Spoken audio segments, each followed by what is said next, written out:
Imagine a cena, um casamento de contos de fadas com flores que parecem pintadas à mão, cristais que refletem a luz como diamantes e uma família reunida para celebrar o que deveria ser um momento de união. Mas, entre os sorrisos ensaiados e os brindes protocolares, meu pai decidiu que aquele seria o palco perfeito para enterrar minha reputação de vez. Com um copo de champanhe na mão e um sorriso que mais parecia uma faca, ele soltou a bomba. A empresa da família, construída com suor e ambição, estava sendo vendida. E eu, a filha do meio, a eterna decepção, a que ousou sonhar além dos muros dourados do sobrenome Williams, não levaria um centavo. A sala explodiu em risadas. Afinal, quem não acharia graça da filha que trocou o conforto do legado familiar pela incerteza de um sonho no Vale do Silício? Meus irmãos, meus cunhados, até os convidados que mal me conheciam, todos riram. Todos menos eu. Porque enquanto eles se deliciavam com a minha suposta derrota, eu apenas levantei meu copo, sorri e perguntei, com uma calma que assustou até a mim mesma, quem está comprando, pai?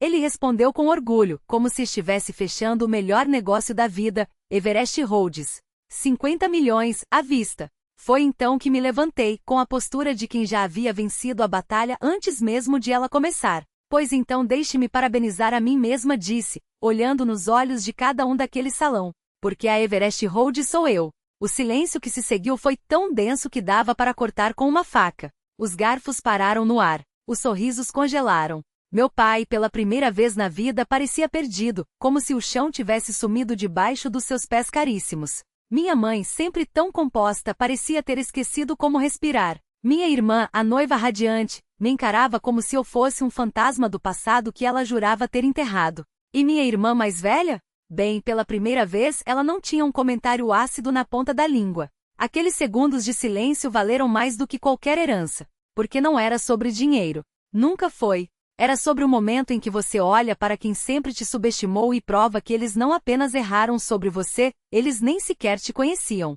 Meu nome é Kate Williams. Tenho 42 anos, e embora a maioria das pessoas nesta sala tenha me visto crescer, elas nunca me viram de verdade. Não vim aqui para causar um escândalo. Na verdade, quase não vim. Mas há algo nas obrigações familiares que nos arrasta de volta, como um fio invisível, especialmente quando esse fio é tecido com culpa, expectativas e uma pitada de crueldade disfarçada de preocupação. E naquela noite, sob o brilho ofuscante de lustres que custavam mais do que meu primeiro apartamento em São Francisco, os fantasmas do meu passado resolveram dar seu último show. O jardim da mansão Williams nunca esteve tão impecável. Rosas importadas enfeitando cada mesa, um quarteto de cordas tocando melodias que combinavam com o estalar das rolhas de champanhe, convidados com sorrisos perfeitos e vestidos ainda mais perfeitos. Tudo era um quadro pronto para a capa de uma revista.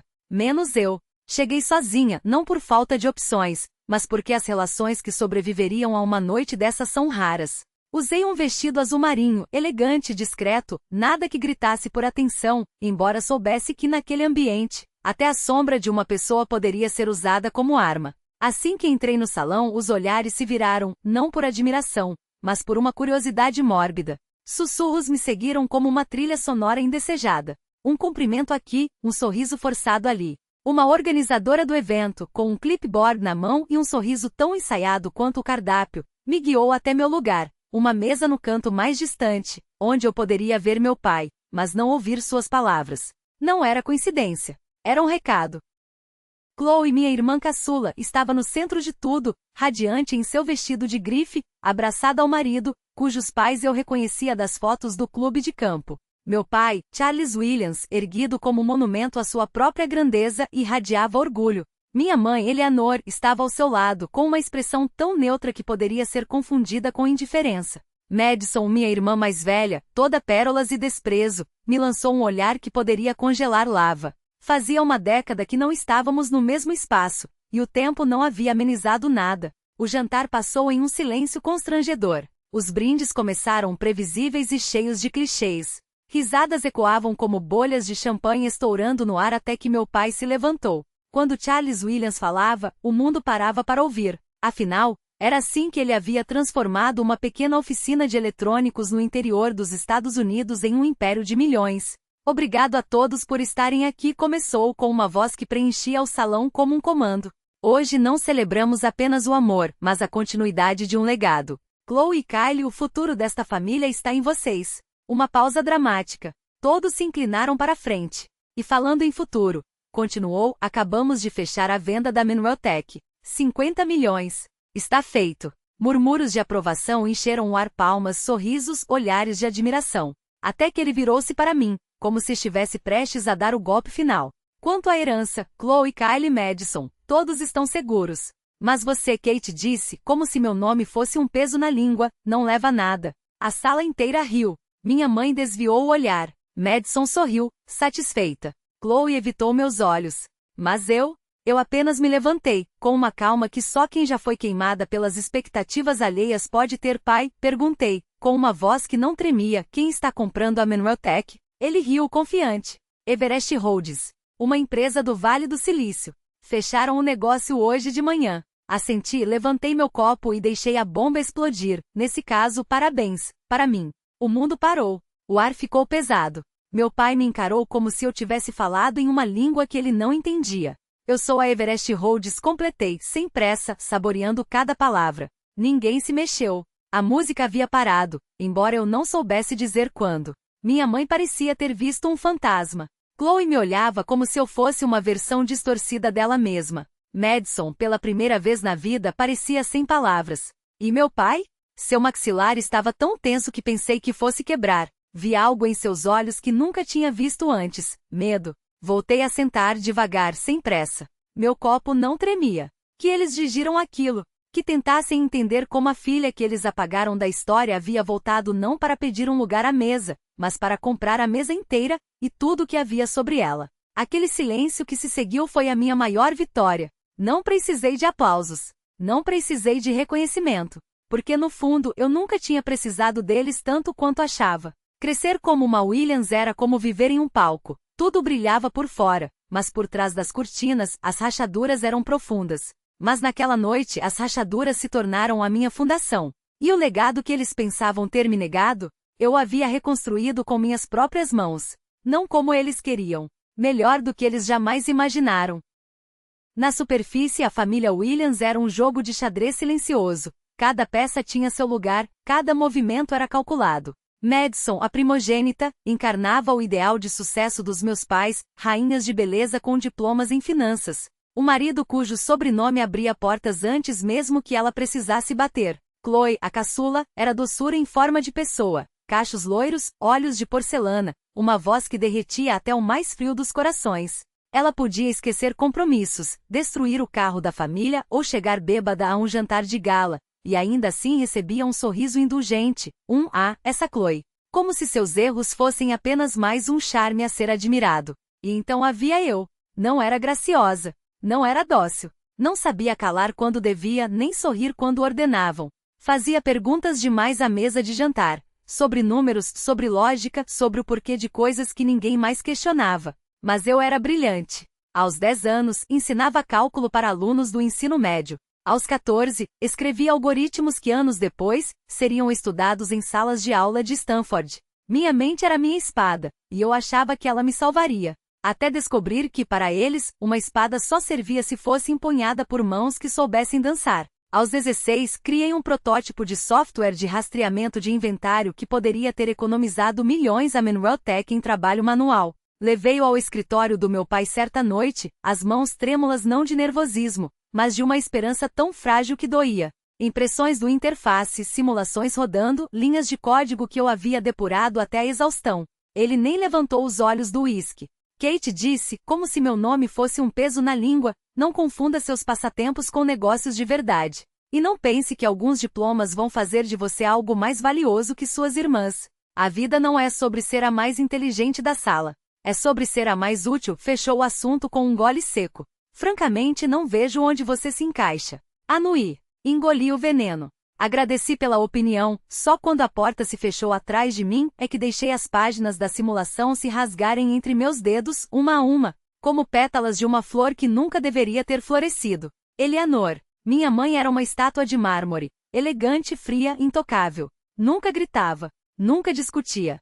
Era o tipo de mulher que alisava os vincos dos guardanapos enquanto o mundo queimava ao seu redor. Nas brigas entre mim e meu pai, ela permanecia imóvel, olhos baixos, mãos cruzadas no colo como se esperasse que o silêncio a tornasse invisível. Uma vez, quando a confrontei, por que você nunca me defende? Ela apenas murmurou, você é forte, Kate. Mais forte do que imagina. Vai ficar bem. Mas eu não queria ficar bem. Eu queria ser vista. Quando saí de casa aos 23 anos, depois de mais um jantar em que fui chamada de vergonha para o nome da família, levei uma mala só. Ninguém tentou me segurar. Ninguém correu atrás. Uma semana depois, escrevi uma carta. Não para meu pai, ele nem a abriria. Escrevi para minha mãe. 3 páginas à mão, tinta borrada onde as lágrimas caíram sem permissão. Contei que não a odiava, mas não entendia seu silêncio. Perguntei se ela já me amara como amava Madison e Chloe. Disse que estava com medo, mas decidida, e que precisava saber se ao menos uma pessoa naquela família acreditava em mim.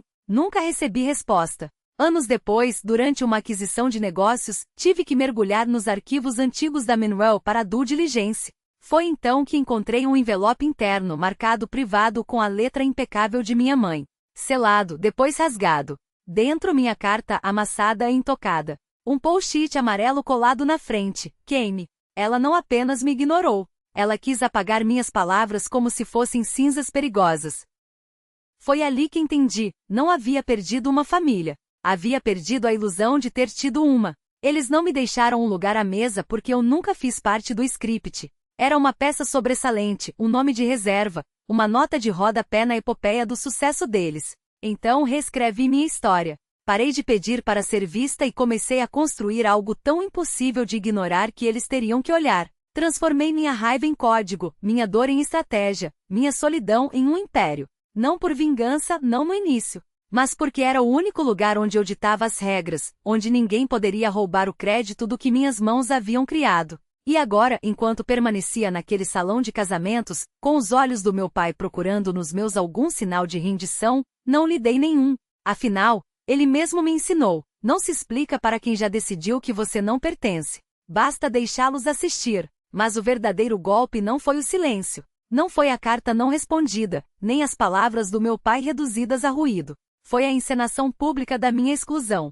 Não houve sussurros atrás de portas fechadas, nem uma conversa constrangedora em particular. Eles esperaram. Esperaram por uma plateia. E então, como atores em um teatro impecável, executaram minha humilhação com a precisão de um roteiro ensaiado. Uma semana depois daquele jantar em que meu pai me ordenou que deixasse a Manueltech, saí do prédio com uma caixa de papelão e um segurança ao meu lado. Nenhum adeus. Nenhuma resistência. Nenhum reconhecimento. Não fui escoltada por quebrar regras, fui escoltada porque deixei de ser família. Não me retiraram apenas do meu escritório. Apagaram meu nome do organograma ainda naquela tarde, como se eu nunca tivesse existido. Não chorei. Não então. Não gritei, nem supliquei. Empacotei o pouco que restava, 2 laptops, 3 cadernos cheios de equações, alguns objetos sem valor para ninguém além de mim. Dirigi até que as luzes da cidade se tornassem pontos distantes no retrovisor, até que o ar cheirasse a terra molhada e não a perfume caro. O lugar onde parei não era glamouroso. Um galpão desanexado nos fundos de um duplex decadente, em um subúrbio operário onde o sonho americano tinha calos nas mãos. O aluguel era barato, o telhado vazava quando chovia, e o isolamento era tão precário que meu hálito formava nuvens nas manhãs de inverno. Uma tomada, um colchão no chão, uma janela que dava para um cerca de arame farpado. Mas era meu. No dia seguinte, consegui emprego em um armazém de distribuição. Salário mínimo. Turnos de 12 horas. Cada músculo doía, mas a dor era algo que eu podia controlar. Chegava cedo. Mantinha a cabeça baixa. Ouvi as outras mulheres falarem de filhos, de segundos empregos, de joelhos ruins. Ninguém sabia meu sobrenome. Ninguém perguntou. À noite voltava para casa, tirava as botas sujas de poeira e abria o laptop. Estudava código como se minha vida dependesse disso porque dependia. Aprendi novas linguagens, devorei estudos de caso, reescreve framework inteiro só para entender suas entranhas.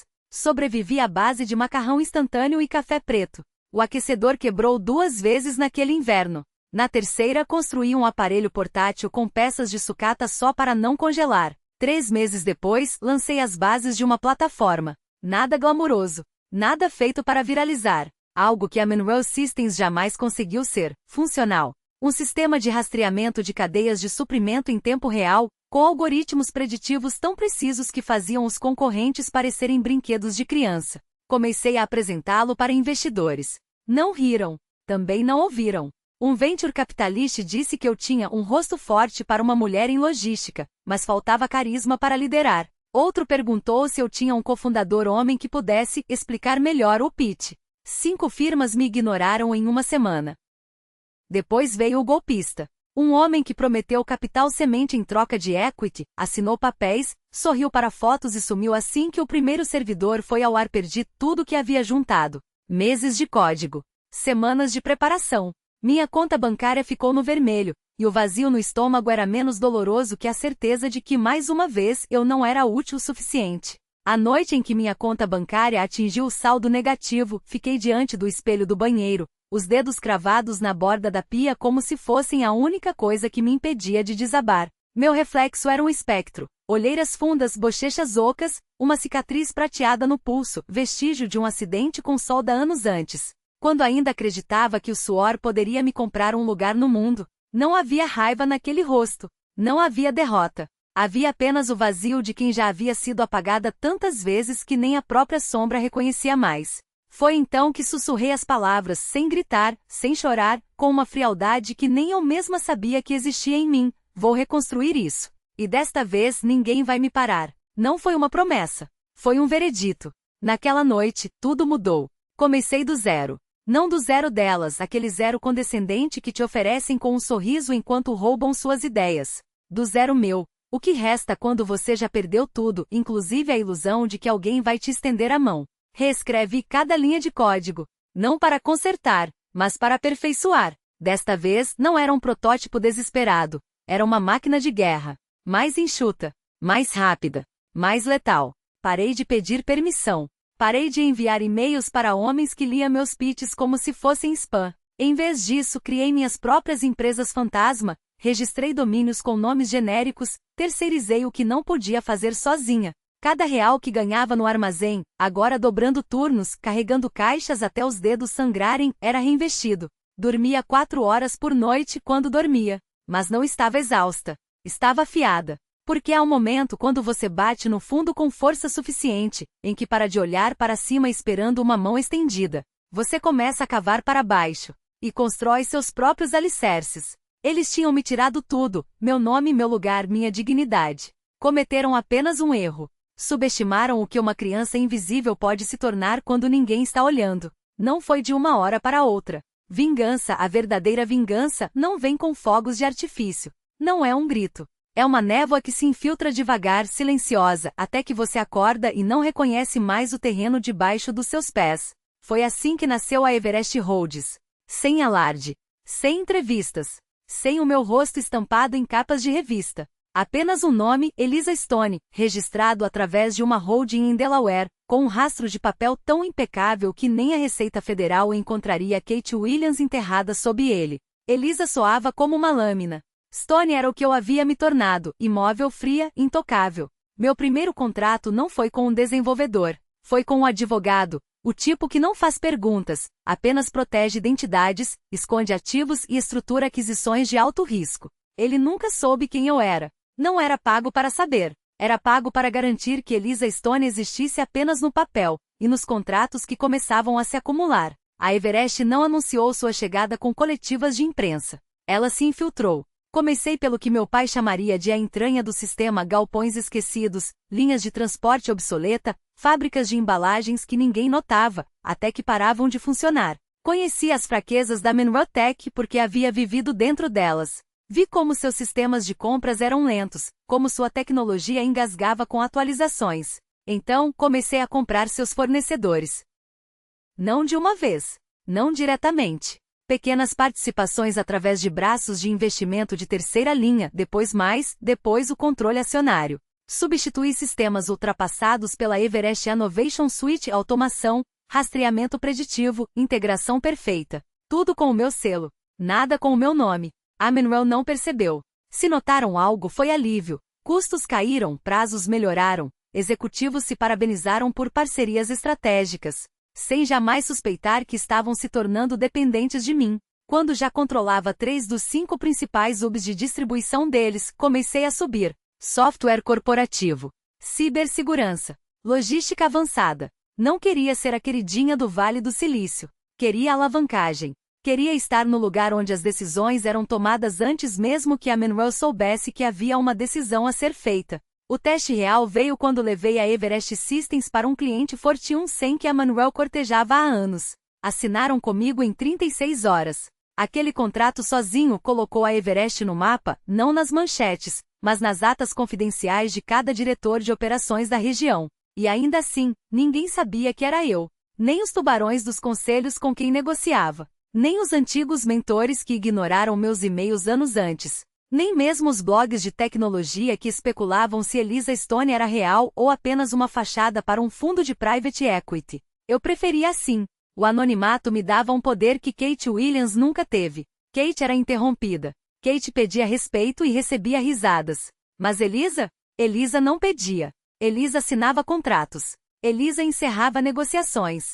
Elisa não explicava. Depois, comecei a adquirir empresas ligadas ao pipeline de P&D da Manuel, startups das quais eles dependiam para inovar. Não as roubei. Comprei-as legalmente com ofertas melhores. Alguns fundadores nem perceberam que estavam abandonando a Manuel até a tinta secar. Uma noite após fechar uma fusão que tornou a Everest a maior plataforma de inteligência logística do setor, sentei-me sozinha na minha garagem, a mesma, só que agora reformada, climatizada e reconhecível. Toquei com os dedos o rascunho original que havia feito em guardanapos e retalhos de papelão. Lembrei da garota que anos antes encostara a testa naquele espelho rachado e jurara que reconstruiria tudo. E ela havia reconstruído. Só que não era mais Kate. Era Elisa Stone. E a Manuel Tech estava de pé sobre uma armadilha, e nem desconfiava. Não eram 10 empresas diferentes. Eram 10 dedos da mesma mão, e essa mão era minha. Kyle Anderson, o marido recém-casado da minha irmã Chloe, foi a porta de entrada perfeita. Um homem ansioso por provar seu valor, cego pela ambição e descuidado ao ponto de ser patético. Promovido ao time de parcerias estratégicas da Manuel, ele ostentava o cargo como um troféu, mas o tratava como um bico de fim de semana. Foi ele quem assinou a maioria dos contratos com a Everest Holdings e suas subsidiárias, convencido de que estava fechando acordos exclusivos que impressionariam meu pai. Não fazia ideia de que aqueles papéis pousavam em mesas que eu mesma aprovava. No início, deixei que se iludisse. Que recebesse tapinhas nas costas, bônus imerecidos, a falsa sensação de genialidade. Cada elogio que ele colhia me abria mais portas, dados de fornecedores, modelos de precificação, relatórios de previsão de longo prazo, até que seus e-mails começaram a mudar. Pequenos ajustes nas estruturas de preço. Uma porcentagem de descontos desviada para taxas de consultoria de uma firma registrada em seu nome. Amadores me irritam, principalmente quando se casam com a família que me expulsou. Ordenei que meu time jurídico aprovasse os contratos alterados enquanto, em paralelo, inseri uma auditora forense na próxima revisão financeira da Manuel. Ela não aparecia nos registros da Everest. Foi apresentada como uma consultora independente, um favor de um parceiro de investimentos. Meu pai, que nunca recusava a expertise de graça, a recebeu de braços abertos. Em semanas, ela desenterrou tudo.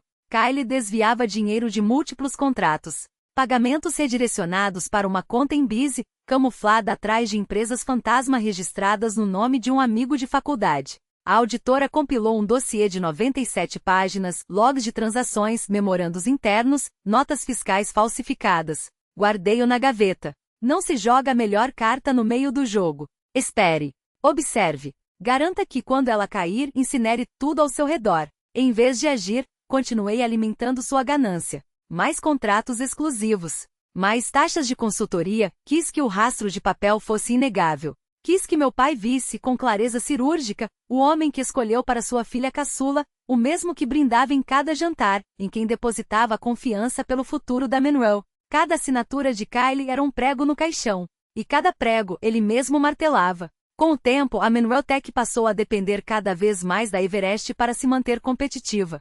Seus sistemas internos estavam obsoletos, enquanto minhas tecnologias os faziam parecer inovadores sem que precisassem, de fato, evoluir. Os concorrentes não entendiam como, de repente, a Manuel havia se tornado mais ágil, mais eficiente e mais barata. Não sabiam que a resposta era eu. Uma tarde, sentada em meu escritório, observei um mapa de conexões que exibia cada entidade ligada às operações da Manuel. 82 nós. 47 em verde meus. Meu time jurídico havia acabado de me enviar os documentos finais. Agora eu detinha o controle acionário de 2 dos principais provedores logísticos da Manuel. Respirei fundo e olhei pela janela. Eles estavam de pé sobre uma estrutura que eu mesma havia construído. Se eu puxasse uma alavanca, tudo inclinaria na minha direção. Mas não era hora de puxar. Primeiro queria que sorrissem, que comemorassem, que acreditassem ter vencido. E quando a queda chegasse, queria que parecesse vir do nada. Fechei o dossiê de Kylie e o guardei na gaveta trancada. Não porque tivesse terminado, mas porque estava apenas começando. O envelope chegou numa quinta-feira. Papel grosso, cor creme, letras em relevo e detalhes dourados. Elegante. Caro. Exatamente como tudo que Chloe tocava. Meu nome estava impresso na frente. Sem querida, sem afeto, apenas Kate Williams em caligrafia rígida como um veredicto. Abri devagar, esperando algum teatro de reconciliação, um gesto vazio para simular que o tempo havia curado o que, na verdade, só havia aprofundado. Dentro, o convite de casamento. Chloe Marie Williams e Kylie Anderson solicitam a honra de sua presença em sua cerimônia nupcial. A linguagem era tão polida quanto falsa. Debaixo do convite, um cartão menor, escrito à mão com pressa. Você pode comparecer à cerimônia. Como os lugares para o jantar são limitados, esperamos que compreenda. Não precisei traduzir. Era a maneira de Chloe dizer: você não faz parte do círculo. Não é família. Não é bem-vinda. Apenas tolerada. Um nome riscado de uma lista por obrigatoriedade, não por desejo. Coloquei o cartão sobre a mesa e fiquei em silêncio. Uma dúzia de pensamentos cruzou minha mente. Não falava com Chloe há anos. Na última vez que estivemos no mesmo cômodo, ela fez uma piada sobre pessoas que têm seu auge no ensino médio e olhou diretamente para mim. Agora queria minha presença em seu casamento. Não para celebrar, mas para servir de pano de fundo em seu momento perfeito. Meu primeiro impulso foi rasgar o convite. Deixá-los pensar que eu era orgulhosa demais, ferida demais para aparecer. Deixá-los manter suas fábulas intactas. Mas naquela noite, enquanto revisava os detalhes finais de uma fusão envolvendo a Manuel Tech e um fabricante europeu de sistemas de defesa, algo me chamou a atenção. Uma nota de rodapé em um memorando jurídico. Uma única frase, aguardando o voto final do Conselho para a venda de participação acionária a comprador privado. Um comprador privado. 50 milhões de dólares listados com a Everest Holdings como assessora do negócio. Liguei para meu advogado na mesma hora. Ele confirmou que eu já suspeitava. Meu pai estava prestes a vender a Manuel Tech. Depois de décadas construindo um império, finalmente ia desembolsar. O Conselho já havia dado aprovação condicional. Bastava o anúncio oficial que seria feito no casamento. De repente, o convite não era mais uma formalidade. Era uma chance. Olhei novamente para o cartão, dessa vez não com amargura, mas com cálculo. Imaginei o sorriso no rosto do meu pai ao fazer seu brinde, a certeza na voz ao anunciar a venda, convencido de que seu legado estava seguro e de que eu havia sido apagada da história. Pensei em quão satisfatório seria desmontar essa ilusão. Não com fúria, não com escândalo, mas com fatos irrefutáveis. Então confirmei presença. Ordenei que meu advogado reunisse todos os documentos, contratos de aquisição, acordos com fornecedores, memorandos vinculativos que provavam que a Everest Holdings já tinha controle operacional sobre quase metade dos ativos da Manuel. Revisamos as assinaturas da diretoria. Destaquei a cláusula que dava à Everest poder de veto em qualquer reestruturação. Depois, liguei para minha assistente. Quero uma equipe de contingência de prontidão. Analistas de mídia social, um assessor de imprensa e alguém que possa transmitir ao vivo pelo celular sem chamar atenção. Se precisarmos tornar isso público, quero controlar a narrativa em 60 segundos. Ela não hesitou. Feito. Por semanas me preparei em silêncio. Não apenas para uma batalha. O salão de recepção brilhava sob uma cúpula de luz dourada, cristalino e calculado. Taças se entrechocavam em um coro de falsas celebrações, risadas ecoavam entre arranjos florais que custavam mais do que o salário anual de um funcionário da Manuel. Em algum lugar, a banda afinava os instrumentos para a dança do pai com a noiva. Mais um ato no teatro dos Williams, onde cada gesto era ensaiado e cada palavra, uma peça de xadrez. Mas o ar mudou quando Charles Williams se levantou. Não foi um movimento casual. Foi o de um homem que sabia que o próximo lance seria seu. Seu sorriso era o mesmo que usava para fechar negócios de bilhões, para silenciar dissidentes em reuniões de conselho, para convencer o mundo de que ele era invencível. Ergueu a taça com a elegância de um imperador prestes a decretar uma sentença. Quero agradecer a todos por estarem aqui hoje. Sua voz ressoou pelo sistema de som grave e deliberada. Um dia para celebrar o amor, é claro, mas também o legado. Chloe, radiante no vestido que provavelmente custará o equivalente a um apartamento em Manhattan, apertou a mão de Kylie. Madison inclinou-se para sussurrar algo ao marido, os lábios curvados naquele sorriso que sempre precedia um golpe. Eleanor? Nem sequer ergueu os olhos. Seus dedos pálidos e imóveis repousavam sobre o tecido impecável do vestido, como se o peso daquilo tudo a mantivesse presa à cadeira. Como muitos de vocês sabem, continuou Charles, saboreando cada sílaba, a Manuel Tech foi a obra da minha vida. E hoje, após muita reflexão, decidi que é hora de um novo capítulo. Uma pausa estratégica. O silêncio se esticou como um elástico prestes a arrebentar. Vendi a Manuel Tech. O impacto foi imediato. Suspiros, murmúrios, taças que tremiam sobre as mesas. Mas Charles não se abalou. Seu sorriso se alargou, como se estivesse desvendando o truque final de um ilusionista, um truque em que o público só perceberia o engodo quando já fosse tarde. Para a Everest Holdings, anunciou como se estivesse revelando o nome de um herdeiro, não de uma compradora. 50 milhões. Um futuro novo para a empresa. Para a família. Aplausos educados irromperam mecânicos. Chloe bateu palmas com a delicadeza de quem cumpre um protocolo. Madison assentiu lentamente, os olhos brilhando com a satisfação de quem finalmente via um plano se concretizar. Seu marido riu baixo, como se aquilo fosse uma piada particular entre eles. Então veio o golpe. Kate, Charles disse, varrendo o salão com o olhar até me encontrar. Sabia que eu estava ali.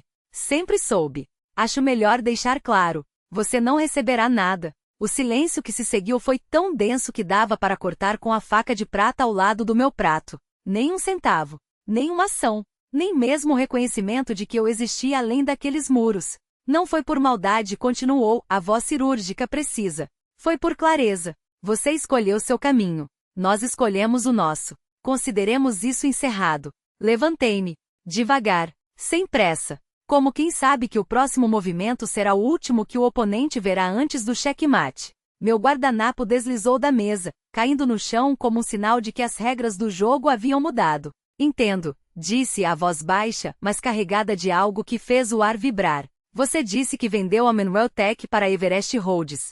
Charles assentiu, os olhos estreitos. Sentia o cheiro da armadilha, mas não conseguia vê-la. Sim. E daí? Dei um passo à frente. Depois outro. Cada um deles ecoava no salão como um tiro. Você realmente acha? Perguntei, os dedos se fechando em torno do pé da taça, que eu estaria aqui se não soubesse exatamente o que isso significa? Seu rosto empalideceu, porque ele finalmente entendeu. Não era uma pergunta. Era uma sentença. Ergui a taça devagar, como quem saboreia o peso de cada palavra antes de deixá-las cair. Não, pai. Minha voz era gelo derretendo em fogo. Eu entendo perfeitamente. E então o encarei. Direto nos olhos. Sem piscar. Eu sou a Everest Holdings. As palavras caíram como pedras em um lago congelado. Não houve ondulações. Houve uma fratura. O salão não arfou. Parou. Respirações suspenderam-se no ar, o tempo rachou ao meio. Alguém deixou escapar um suspiro abafado, ou foi o som de um império desabando?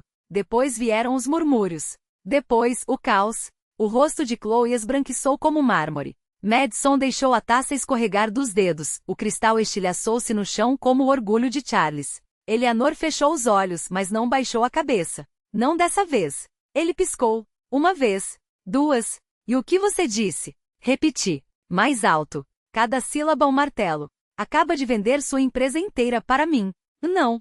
Sua voz quebrou como vidro sob a bota. E isso é impossível. Negociei com a Elisa Stone, a CEO, abri minha bolsa. Puxei a pasta. Grossa, grave, com o brasão de Everest estampado em relevo dourado. Elisa Stone, disse, folheando os documentos com dedos que não tremiam. É um nome que eu inventei. Para construir algo que você sempre jurou que eu nunca seria capaz. O ar estremeceu. Telefones surgiram como facas. Lentes brilharam. Alguém filmava. Alguém chorava. Você não checou seu comprador, continuei, caminhando em círculo ao redor dele, predadora e paciente. Não olhou além dos papéis. Estava tão ansioso para me expulsar que nunca imaginou. Sorri. Frio. Que eu seria quem seguraria a caneta. Seus lábios tremeram. Esse acordo não é válido. Vou anulá-lo. Virei-me para o fundo do salão. Um homem alto em terno escuro como a noite, avançou com uma maleta de couro na mão. Meu advogado. Philip Graves, anunciei, clara como um veredito. conselheiro sênior da Everest Holdings, está aqui para confirmar que o conselho não apenas aprovou a venda. Graves abriu a maleta. Os papéis selados, carimbados e irrefutáveis brilharam sob as luzes. Como já a finalizou, cada cláusula revisada, cada assinatura autenticada, cada documento arquivado na SEC. Charles recuou como se tivesse levado um tapa. Você me enganou. Não, corrigi suave. Você me subestimou. Os convidados agora não sussurravam. Gravavam. A notícia se espalhava pelo salão como um incêndio em campo seco, voraz, inevitável. Chloe parecia querer sumir dentro do próprio vestido. Madison estava petrificada, os nós dos dedos brancos ao redor da cadeira. Eleanor finalmente ergueu os olhos. Mas não havia expressão em seu rosto. Só o vazio de quem já sabia que o jogo havia terminado. Você disse que eu não merecia nada, lembrei-o, erguendo a taça novamente. O cristal captou a luz, jogando faíscas no chão. E agora, um sorriso. Lentíssimo. Eu possuo tudo. O silêncio ainda não havia se assentado quando levantei a mão outra vez. O ar vibrava com a ressonância do meu anúncio. Eu, a filha invisível, a herdeira esquecida, agora a dona de tudo. Mas não havia acabado. Ainda não. Antes que esta noite termine, minha voz cortou o burburinho como uma lâmina. Há mais um assunto a resolver. Os convidados se agitaram. Alguns viraram-se para a mesa principal. Outros aproximaram os telefones do peito, como se temessem perder uma palavra. Uma questão de ética, prossegui. De furto. Charles continuava imóvel, os punhos cerrados até os ossos doírem. Chloe fitava o colo, os cílios úmidos. Kylie, Kylie. Sua pele havia perdido 2 tonalidades de vermelho. Ele se mexia na cadeira como um animal enjaulado, sentindo a corda apertar em volta do pescoço. Puxei outra pasta. Menor. Elegante. Com a palavra confidencial estampada em vermelho sangue. E isto, disse, batendo os dedos sobre o dossiê, é uma auditoria financeira dos contratos de terceira parte da Menrotech nos últimos 18 meses. Abri-a. Folhas e mais folhas de provas. Contém evidências de desvio de fundos, subornos, acordos paralelos, contas offshore, tudo orquestrado por um homem. Não apontei. Não precisei. O sangue abandonou o rosto de Kylie em um segundo. Nos últimos 18 meses continuei, folheando os documentos com uma calma que doía. Kylie Anderson desviou mais de 2 milhões de dólares. Através de consultorias fantasmas, taxas de fornecedores não autorizadas, reembolsos de despesas falsificados. Um copo de vinho se espatifou a algum lugar à minha esquerda. Alguém se levantou tão rápido que a cadeira caiu. Kylie pulou como se tivesse levado um choque. Isso é louco. Ela está inventando. Acenei com a cabeça para o fundo do salão. Graves avançou novamente. Dessa vez acompanhado por 2 auditores de terno e expressão intransigente. Um deles carregava um laptop. Clicou uma tecla. A tela gigante atrás da mesa do casal acendeu. E-mails. Rastros de pagamentos. Planilhas com nomes, valores, instruções de transferência. Provas. Ninguém respirou. Virei-me para Kylie. Você tem 2 opções, disse baixa e letal. Renuncie a qualquer cargo na Menro Holdings. Devolve todo o dinheiro. E emite um pedido público de desculpas. Inclinei a cabeça. Ou amanhã de manhã entregamos isso ao promotor distrital. Seus olhos, selvagens, buscaram Chloe. Fala alguma coisa. Faz alguma coisa. Mas Chloe não olhava para ele. Olhava para mim. E sussurrou palavras que cortaram o ar como uma navalha. Eu sabia. Apertei os lábios. O que disse? Ela se levantou. A voz trêmula, mas firme. Eu sabia que era você. Seus dedos se crisparam na toalha da mesa. Semanas atrás vi o memorando na escrivaninha do Kylie. Uma assinatura, Everest. Reconheci. Engoliu em seco. Soube que você era Elisa Stone. Mas não falei nada. Por quê? Madison sibilou ao seu lado, empurrando a cadeira para trás com violência. Chloe fechou os olhos. Lágrimas, não por Kylie. Nunca por Kylie. Porque eu invejava você. Sua confissão quebrou-se no ar. Passei a vida sendo a favorita. A bonita. A escolhida. Mas você e um riso amargo. Você construiu algo. Algo que eu nunca poderia ter e eu odiava isso. Deixei o silêncio doer. Madison se levantou de repente, a fúria ferver em suas palavras. E isso é patético. Seu dedo apontou para todos, um a um. Todos vocês. Deixaram o pai transformar esta família em um ringue, e nós aceitamos. Virou-se para Charles, que tentou abrir a boca. Não. Ela cortou-o como uma lâmina. Você não tem voz aqui. Você nos colocou uns contra os outros a vida inteira. Seus olhos ardiam. Kate nunca foi o problema. Você sempre foi. Com isso pegou a bolsa e saiu. A porta bateu atrás dela como um veredito. Os convidados se entreolharam desconcertados. Alguns seguiram Madison.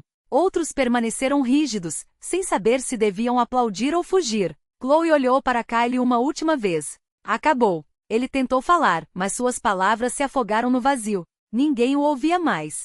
Graves aproximou-se discreto, e entregou-lhe um envelope fino. Dentro, 2 documentos, uma carta de demissão, um acordo de restituição.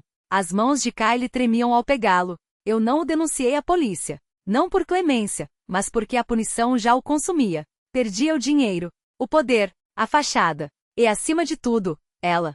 Quanto ao meu pai, ele ainda não havia dito uma palavra. Permaneceu ali, os ombros curvados, a mandíbula travada. Seu império vendido. Seu legado desfeito. Seus segredos expostos. Suas filhas divididas.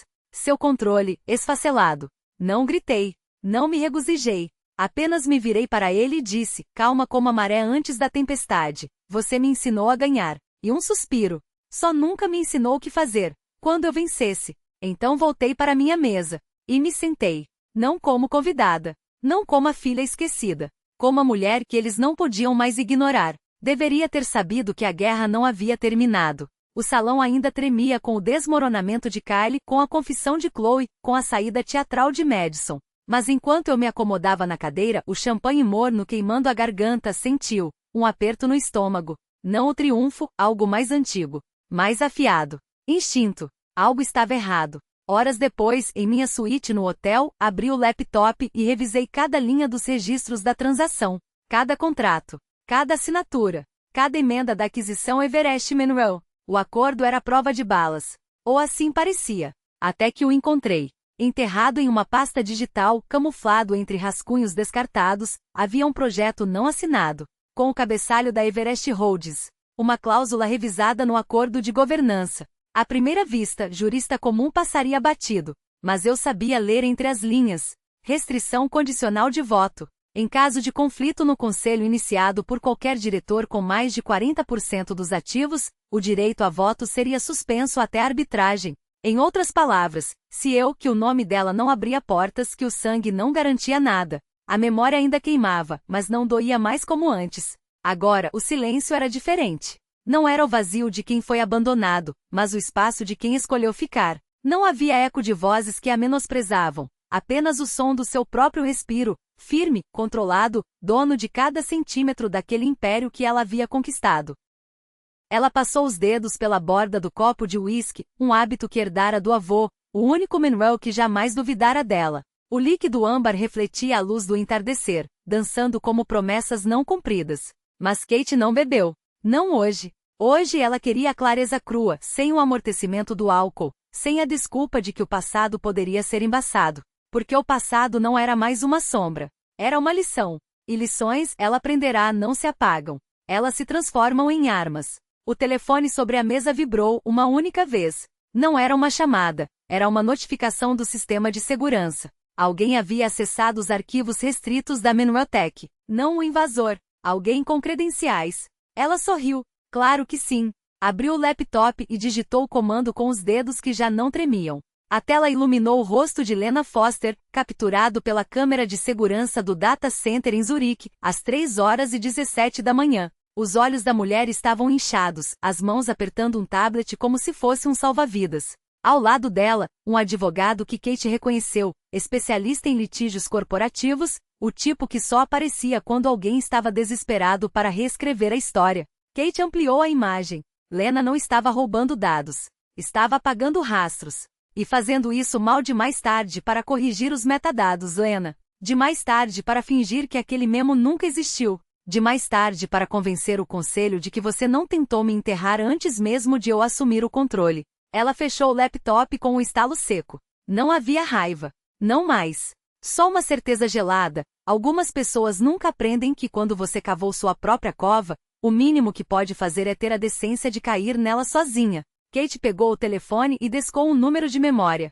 Prepara os documentos, disse sem preâmbulos. A ação judicial por violação de sigilo corporativo, destruição de evidências e tentativas de obstrução. Quero que o processo seja protocolado antes do nascer do sol em Nova York. E mande uma cópia para o escritório do promotor federal. Eles vão adorar saber como a senhora Foster tem usado servidores suíços para esconder transações suspeitas. Uma pausa. Do outro lado, o advogado não perguntou por quê. Ele já sabia. E Charles? Perguntou, apenas por formalidade. Kate olhou pela janela, onde o último raio de sol se afogava no horizonte. Charles, ela disse lentamente como se provasse um vinho ruim, já é irrelevante. Deixo para os abutres. Eles sempre gostam dos restos. Desligou. O vento soprou mais forte, trazendo o cheiro salgado do mar. Kate fechou os olhos por um instante, não em paz, mas em reconhecimento. Aquela cidade, aquele ar, aquele silêncio, tudo era dela agora. Não por herança, não por piedade, não por sorte. Porque ela havia tomado. E ninguém tiraria isso dela novamente. Quando abriu os olhos, a tela do celular iluminou-se novamente. Uma mensagem de Chloe, curta, sem emojis, sem desculpas. O relatório do primeiro mês está pronto. Posso enviar? Kate digitou a resposta sem hesitar, não. Apresente amanhã, às 8 horas. Na minha sala. E traga café, preto, sem açúcar. Ela não sorriu. Não era sobre bondade. Era sobre padrões. E Chloe, se quisesse ficar, teria que aprendê-los. Assim como todos os outros. Kate se levantou, ajustou a jaqueta e caminhou até a porta. Antes de sair, olhou uma última vez para a cidade que se estendia abaixo dela, um tabuleiro de xadrez onde cada peça, agora, se movia conforme suas regras. Ela não era mais a peão que tentavam sacrificar, era a rainha. E as rainhas não pedem permissão para vencer, elas apenas o fazem. Diziam que suas ideias eram tolas, que sua educação, sua voz, sua própria existência não tinham valor. Ela guardou aquele momento não por amargura, mas por precisão, um tipo de memória que não pesa, que afia. Nos meses desde o casamento, tudo havia mudado. A Everest Holdings já não era apenas sua empresa. Era um fenômeno. Um nome sussurrado nos bastidores do mundo tech, em salas onde antes só homens que falavam a língua de seu pai tinham assento. O sobrenome Manuel não era mais um império pessoal, não era mais uma arma nas mãos erradas. Agora era uma linha em um organograma maior. Uma peça estratégica. Seus olhos se desviaram do oceano e pousaram sobre a mesa no centro do escritório. Uma peça de design impecável, escura, moderna. 10 cadeiras a rodeavam. 9 vazias. À tarde, um novo grupo de líderes ocuparia aqueles lugares. Escolhidos por ela. Alguns jovens, outros com experiência. Um deles era Chloe. Pontual desde o primeiro dia do período de teste. Educada. Silenciosa. Aprendendo. Kate não lhe dava privilégios, não a protegia. Não oferecia atalhos, porque agora sabia que justiça não era sinônimo de fraqueza. Era clareza. Era limite. Era verdade. Uma batida na porta. Sua assistente apareceu discretamente. A sala de reuniões está pronta quando a senhora desejar. Kate assentiu uma única vez. 5 minutos. Quando a porta se fechou, ela se levantou, caminhou até a escrivaninha e abriu a gaveta onde guardava uma única coisa, a carta que escrevera para a mãe anos atrás. Aquela que Eleanor nunca respondeu. Não a releu. Não precisava. Durante muito tempo saber que estava ali intocada havia parecido abandono. Agora era prova. Prova de que havia construído tudo sem precisar ser salva. Colocou a carta de volta no lugar, fechou a gaveta com cuidado e virou-se para encarar a sala. Aquele escritório, aquela torre, aquele nome, nada disso era sobre vingança. Era sobre reescrever a história. Endireitou os ombros, atravessou o espaço e pousou a mão na maçaneta da sala de reuniões.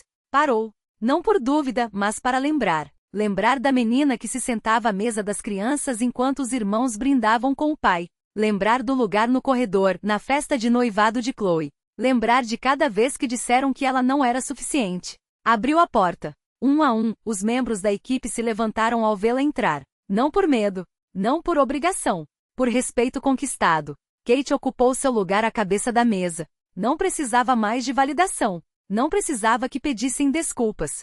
Não precisava de aplausos. Tinha algo melhor. Controle. Legado. Verdade. Quando a reunião começou, permitiu-se um último pensamento. Silencioso. Gélido. Cristalino.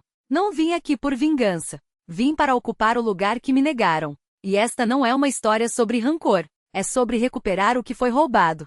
Sobre erguer-se no silêncio, não no ódio. Kate não precisou de fogo ou fúria para vencer. Usou precisão. Resiliência. A verdade pura. E no final, isso foi mais poderoso do que tudo que sua família jamais imaginou.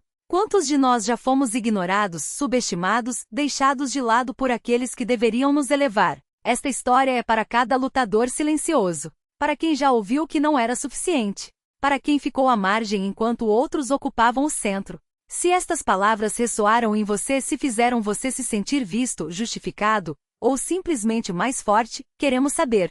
O que você diria, se finalmente pudesse sentar à mesa que sempre lhe negaram? E não se esqueça, isto não é a última história que contaremos sobre aqueles que renascem das cinzas e reacendem o fogo com as próprias mãos.